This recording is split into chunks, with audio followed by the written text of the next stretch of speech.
Insider Hotline, and our buddy Frank Seravalli. Look at him, Frankie boy. Hey, you guys, how are we feeling, pal? Rhett, look at this. The shoveler broom. I love that. That's awesome. She does too. How couldn't she? How couldn't she? Yeah, I guess that's it's weird. I'm kind of getting used to it now. It was so off-putting at first, and now we kept bugging him. You got a great mustache. Why don't we see it more? Yeah, I mean, for a while, I guess it probably looked like you shouldn't have been allowed near school zones, and now you're good. That's awesome. I'm gonna keep it for a while. It's becoming. Yeah. Have you thought of how you're going to incorporate it into your Halloween costume? I've got some plans. I'm growing some flow. There's some things coming together. I have options. I'm giving myself some options for Halloween, Frank. And you're back in Calgary, which is big news. Oh, massive. The city's really excited. Hence the Flames 3-0. Day to day, Frank. Day to day. We're not scheduling too far ahead. Frank, it was gorgeous out here over the weekend. Probably 75, 80 American numbers. 25 here. Still hasn't snowed. When it snows, my opinion may change. It's not like they don't get snow in Buffalo, so. But it's an exercise that has been proven numerous times. Rhett showed up in Florida, Stanley Cup final. Yep. He goes to Buffalo, Stanley Cup final. He comes to Calgary, Stanley Cup final. Now he's back in Calgary. Not Stanley Cup final. No. Book get ahead of it. Rooms will be cheaper now, Frank. Big time. Late June in Calgary. It's exciting that people getting ramped up for the Stampede. You may want to get ahead of it. I think I'm in for Stampede this year. It's on my calendar. Oh, you don't say. Are you going to hide again? Oh. Whoa. What's that in reference to? Oh, just, you don't want to get pindered, but if you're coming up for Stampede, you're wanting to get pindered, clearly. No? No one ever wants to get sucked into the vortex. No. Yeah. Not anyone with brain cells. We've been talking about it, as you can imagine. We've been going here for a little bit, and it's hard to talk about the Flames and whether you want to call it be excited or be just, you have to be positive. You have to be, if not optimistic, but you have to give high marks to what they've done. Yes, but then you always have to, it's early. It's only 3 games. Yeah, we understand this is not sustainable. This is the worst 3 weeks to do any sort of TV or radio. It's so bad. Yeah. Because you don't know what else to say other than like, hey, same thing. The flip side, just up highway too. Like the same thing is, oh my God, the sky is falling. Look, McDavid and Draisaitl are on the same line today. It's like, what? We're 3 games in. What are you doing? Had a PTO on the second pair, game 2. They're overreacting, oversteering. Look, here's what I'll say about the Flames that results aside, what I like most about this team so far is they're competing. That team is working. And look, I don't know how it's all going to end up. I do think there's a certain part of, maybe a little bit of an FU attitude with this team that they've seen where they've been projected to finish. They see what everyone thinks of this core and they want to try and prove everyone wrong. I think that's a powerful emotion. I just don't know how far that can carry you. And we touched on it a little bit ago. You go back a year, and I think, and Rhett, you can speak to it, I'm sure, over the course of your career. When you have players that you can all assume within the room, everybody, but they know that they're UFAs or they're going to be traded, they can do all the right things. Look, I'm in, boys. I'm all in. You can work hard at practice. You can do what you need to do in games. But when there's that feel, like you're going to be leaving and you're not staying and you don't want to be here, I feel like it's hard for everybody. Well, usually you have one guy. Hanifin, Tanev, Lindsay, 5. Yeah, that was a long list of key cogs that were like, and I don't think Tanev was any issues, but a lot of guys had basically flat out said, you can offer, but I'm probably leaving. You can, I'll stay if you 100% overpay me. Oh, great. Thanks. You really want to be here then? Yeah. So I think getting rid of that, and I've talked to people around being back in Calgary. Hey, Frank, now I can work my angles, talk to my people. So a lot of people, you worked. That's great. I don't, but a lot of the people around town that I do run into were saying that it was more of an issue than we maybe even discussed. And having those guys gone, everybody's on the same page, it seems like. Yeah, I'll say there's probably a few contributing factors. That's one, that they have a collection of players that know they want to be here.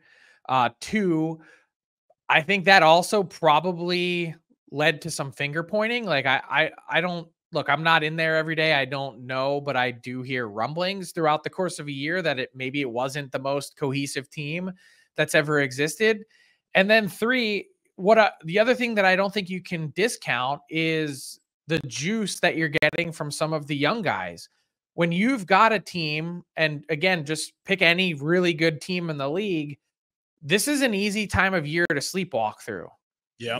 You can't win the Stanley Cup in October.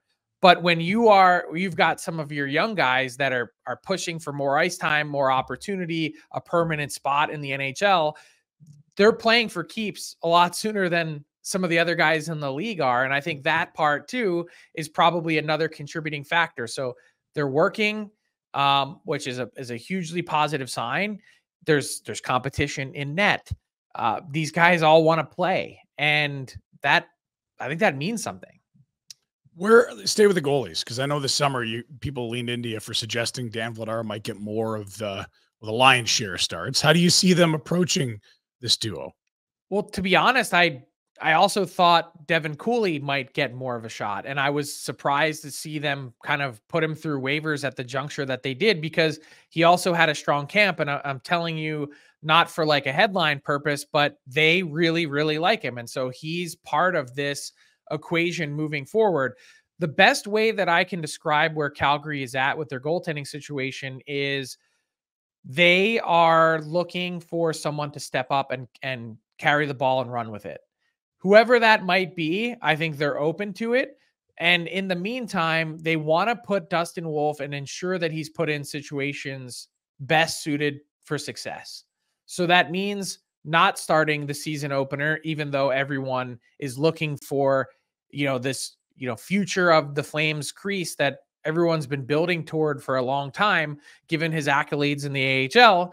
And then you get the home opener, but the next night we're putting Vladar back in net for the Battle of Alberta. So they're going to pick their spots. They're going to try and be, choosy with sort of the spots that they put him in, and understandably so, until he demonstrates that he's capable for more.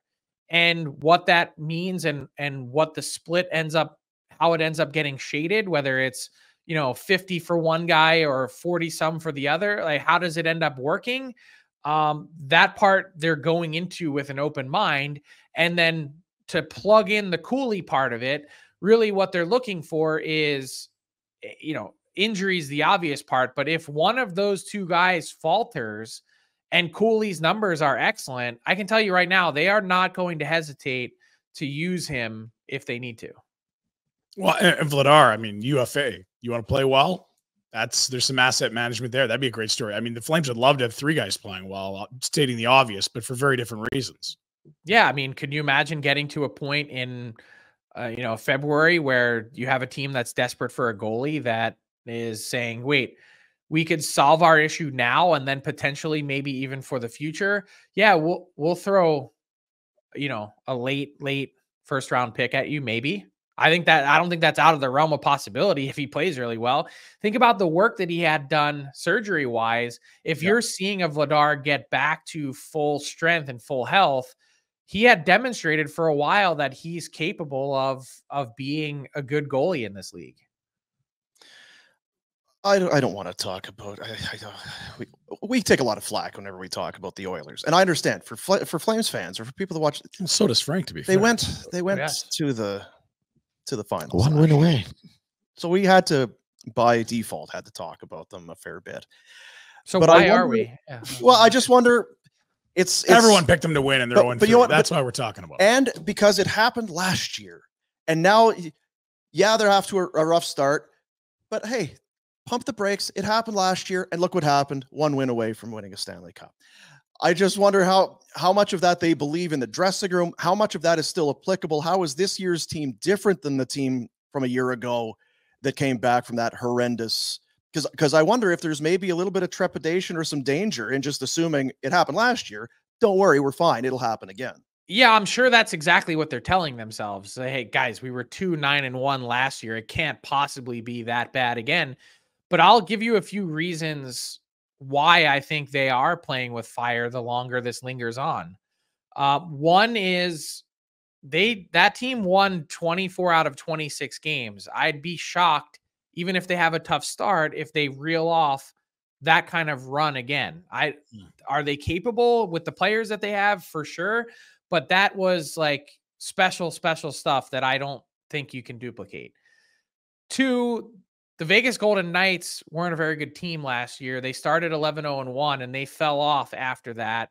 And they're 3-0. I think they're a better team with a full complement of Noah Hannafin on the back end, with a full complement of Tomas Hertl up front. They're getting those guys for a full season. I think that team's better than last year. And three is the Oilers' defense isn't as good as it was last year. No. By the way, they're also slower and older than they were last year. So those things all matter. And to think that, you're just going to snap your fingers when it counts, there are real detriments to falling into this hole. And it's not that they can't dig themselves out. It's, hey, guess what? These games actually mattered last year. You have home ice advantage in the Cup final. It's probably a different series. Yeah.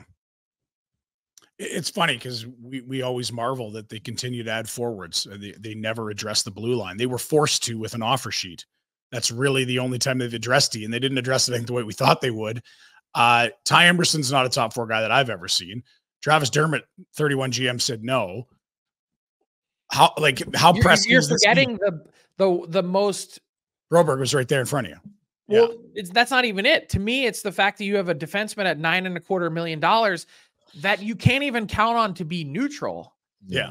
Like, we're long past the point of saying, hey, Darnell Nurse, you need to carry your pair. We're at the point where we're now saying, Darnell Nurse, please just don't hurt us. And that's a totally different conversation. And he's the anchor that's helping drag down where this team is at. You can make the Emerson or Dermott, or if you want to make the Josh Brown reference, like, for sure, by all means, but like, let's actually address the real problem here. So no first this year, but do they just say, screw it? It's the last year of cheap Draisaitl and cheap Bouchard. Like, next year's first, get us a D now, right shot, second pair. Yeah. I think you're throwing everything in your arsenal at improving this team. The key is there's not really a short-term solution in sight that they can trade their way out of this now. They will have a lot better positioning later on in the season. March 7th, they're on track to have almost $9 million in accrued cap space. I thought it was 4. Are they 9? Well, they can then, use the $4.5 million from Evander Kane. So they're on track for like upwards of $9 million in cap space. That's great, but that ain't going to help you now. So it's going to be a mix of trying to dig your way out of this, but also, like, how many runs are we going to see with McDavid going through a Battle of Alberta and you're not really entirely sure that he was in the lineup? Yeah. And there's sorry, Frank. There's no one, because I was reading this morning, there's Shattenkirk or Giordano. I mean, there's no second pair, right? Legit fix out there on the sidelines, is there? Not that I see. Just to help in an improvement over what they've got. I would guess he would be there if they already did. Yeah, look, I don't. Teams just don't dangle top 4 defensemen on October 15th. By the way, since when did Rasmus Anderson look like Bobby Orr? What was that sequence the other night? Yeah, that was ridiculous. Connor's back check there. Did you see that no one touched him? Yeah, there was a few things to attributing factors observe on that play. He's going to be an intriguing guy. We're going to be talking a lot about him over the next little while, because he is a very good player with an amazing cap hit who's going to be in need of a contract. And I wasn't going there. I was just referencing how ridiculous that sequence was. And by the way, like, if we want to talk BOA for a second, like, Rhett, if you played on the Oilers and Michael Backlund slashed your goalie in the back of the leg, what would the answer have been from your team? A little more than what we saw. I mean, which was nothing. Just like so, we're all abundantly clear. You don't have anyone in the lineup that can address this. This is why you need Kane. There's 18 guys that could address this. You just have to want it. Well, and it's Michael Backlund doing it. It's not Mike Tyson. It's not Mike Tyson. It's Iron Mike Backlund. Yeah. Just strolling through the cultural capital, just intimidating everyone. Yeah, standing in front of the bench. Hey, what are you going to do? Who wants a piece? That Backlund's such a thug. But that to me told me something about the Oilers. It's not that you don't have, like, you can't sit there and say, oh, well, they really miss Evander Kane in the lineup and whatever else. He's the only guy who could do it. Anyone could address it. And anyone that's looking for more ice time, more something, catch the coach's eye or attention. What about the guy that's dragging down the D and making 9 that you just mentioned? Like, just absolute complacency. It's like, hey, yeah, we're a good team. You know, we're fine. What's going on in Colorado? Because it's not dissimilar. Sorry. Well, their goalie can't make a stop to save his life. Sub 800 save percentage, and they're missing some guys. Well, but that's no excuse. Like, they've known since April that they were going to be missing guys. Like, Gabriel Landeskog still doesn't have a date that he's coming back.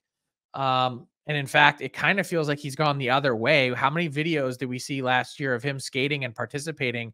No one has seen him on the ice with their own eyes in a month. So that's one. And two, we know the Val Nichushkin situation. He can rejoin the team at the end of this month, isn't eligible to play for another month from now. The Avs are a wild card because they've had to carry those 2 cap hits the whole time, knowing that they would then need to activate them. So you can't go out and spend that money. That said, why didn't they improve their goaltending situation? We had 74 games last year of Alexander Georgiev at an .897 save percentage. Yeah. Not like 30 games or 35. And then they said, well, Justus Annunen, we like you. You're a young guy. You're 24. You're breaking into the league. You don't have 20 whole NHL games under your belt. Why is it cap reasons? I'm sure factored into it, but this is a team that believes they can contend for the Stanley Cup. They can't do it with this goaltending. Yeah. And then Drouin and Taves and others missing doesn't help. You've got enough. Cale Makar was out here flogging himself yesterday, saying how much better he needs to be. Yeah, and he's got 5 points to lead all defensemen in the NHL, but that's the pressure there. Yeah, we saw McKinnon, and season hadn't even started. He was already done with media sour. But I was actually going to ask that. Like, McKinnon's fairly intense, like, right? Like, fairly intense. Yeah, like I'm fairly fat. But if he's looking at his team. And wait, by the way, like, so I see Nate a couple times a season, and I always think to myself, how much absolute disgust does this guy have looking at me and being like, look at this guy's diet. Frank, so hard on yourself, buddy. But that's actually what I think about. Like, hey, Nate, good to see you. He's like, hey, what's up, Frank? And I'm like, oh God, he's probably like, no, he's thinking, who is this silver-haired gent asking these? Who is this absolute tub of lard? Yeah. Who is this guy that has been living at Bonton Meats? Jeez. No, he'll be there. There's Frank Seravalli. What a guy. Living his best life. What a guy. Hi, Frank. Have a seat. Yeah, hi, Frank. This is Frank. The attitude that he gave those other guys. Oh. This is Frank. He has more fun than everyone else. Let's chew the fat, Frank. Oh, that was nuts. You were going to say? Somebody was saying something? I can't remember. I think it was about McKinnon. I was actually going to say, is he annoyed with the fact that Georgie 5 is their goaltender? Well, never mind the Nichushkin thing, too. Like, where's he at? Yeah. Because he is the kind of guy that wouldn't hide it, would he? No, it doesn't seem to. They seem to be welcoming him back with open arms. Does that is that bizarre? He's a hell of a player. Right? This is Nichushkin you're talking about. Yeah, he's a hell of a player. But yeah, when you twice, because what are they? Seattle. It's not one playoff run that you tanked. It's 2. Twice. And also, like, look, I don't want to get into the whole thing about like addiction because we know that's a real thing. But we're talking like recreational drug use that is tanking your season. Well, that's what I was going to say, because was it last year that story came out with how much money this is McKinnon spends on nutrition and just overall wellness. Which is why I was making fun of myself. Yeah, and then to have another guy in your locker room that's just can you just keep it within the lines? You don't need to go as far as I'm going. Even if admittedly I'm over the top, maybe you don't need to do what I'm doing. Just please meet us partway, if not even halfway. How about this? How about just from mid-April till the end of June? Like that's all. Find a way. Really, that's all you need. I would really look. I've played on a million teams. Like I would really have a hard time welcoming that guy back in. I would be. I don't think they have any other options, do they? Well, yeah. I mean, like if you want to trade him, you probably have to bring him back and show he's good before you do it. Even if you do want to trade him, you probably are best to showcase him. No. Look at some of the other guys that have had issues that have gotten traded, though. Like it does happen, and for a whole varying reason of issues. But someone somewhere, some GMs looking at that going, that cap hit, that's a good cap hit for a player of that magnitude and that size. Yeah. I bet you he would make our team infinitely better. But yeah. The Avs somewhere in someone's dark thinking is thinking the same thing. Yeah. Tonight, Chicago Blackhawks, Calgary Flames. Connor Bedard. This sold out the building as a Regina Pat. Can he do it again? Well, yeah, I don't know. I saw the numbers, and again, it's at this point in his career where Connor McDavid was and where Connor Bedard is and all of that. Is this now already a game where people will buy tickets just to see Connor Bedard? Is it a Connor Bedard game? Is this one of those things? I think if you're highlighting Crosby and Ovechkin, the kids sure are, right? For the youngsters, absolutely. Well, to Frank's point, it was 17,000 against the Hitmen here. Yeah. And like my kids were there. I would get sucked in. It was awesome. Because it's a Tuesday against Chicago, and at one point you had Kane and Taves, and then they have not been very good. But I do wonder already tonight how many Bedard jerseys you're going to see and how excited people might be for more than any Flame on this roster. Sure. Like who's on this team that's sold a lot of jerseys? Well, it should be Zary. Warner. Well, soon enough, but yeah. So you get your Zary jerseys now. See if you can get some on discount, the old Adidas ones, before they switch over to Fanatics. That would be a good buy.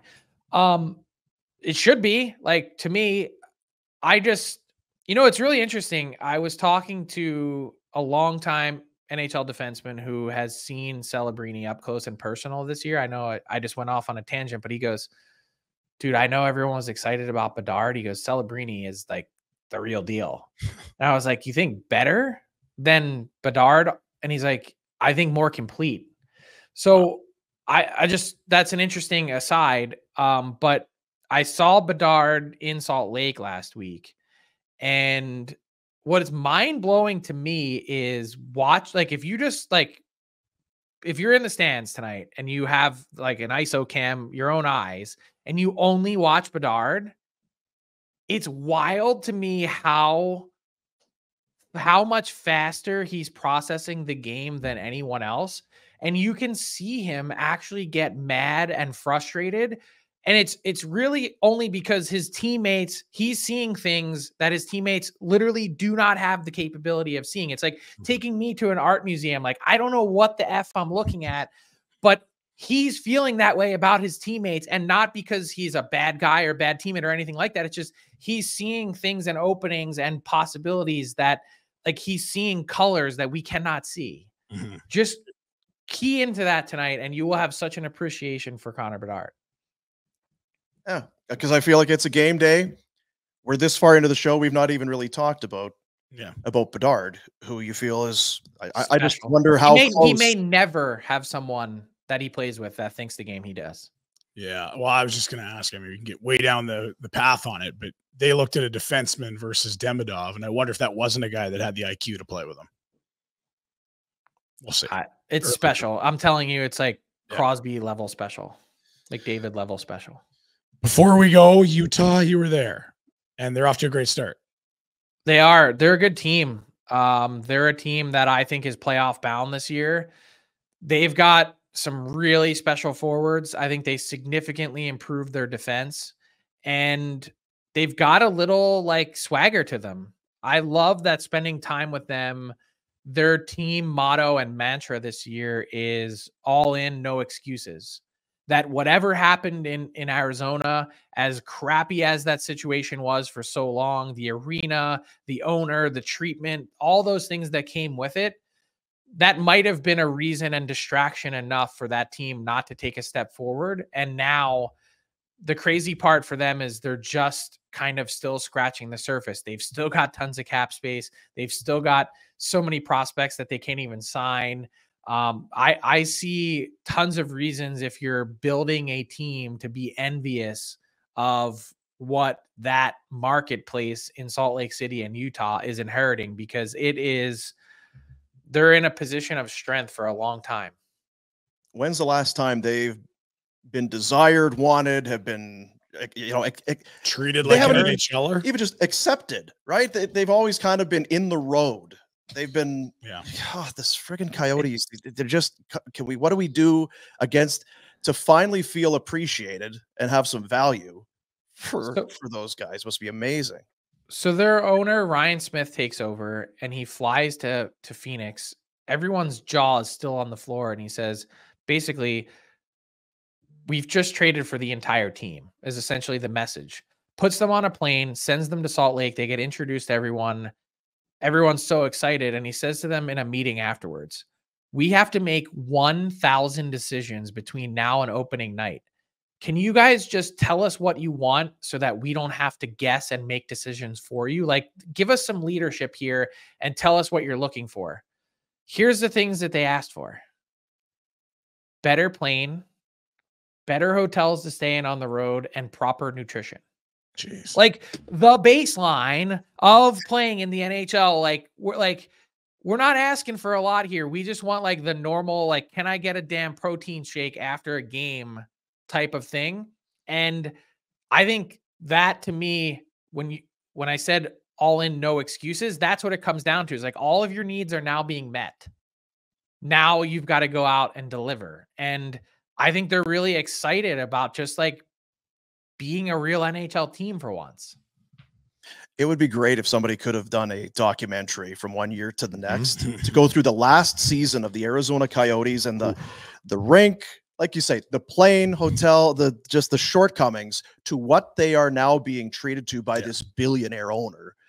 The start and the city, like the billionaires making it all available to them, but the people have to. Sure. Are they not all in on this? Yeah, and that's the thing. Like, they have real fan support, and there's 16,000 people in the arena.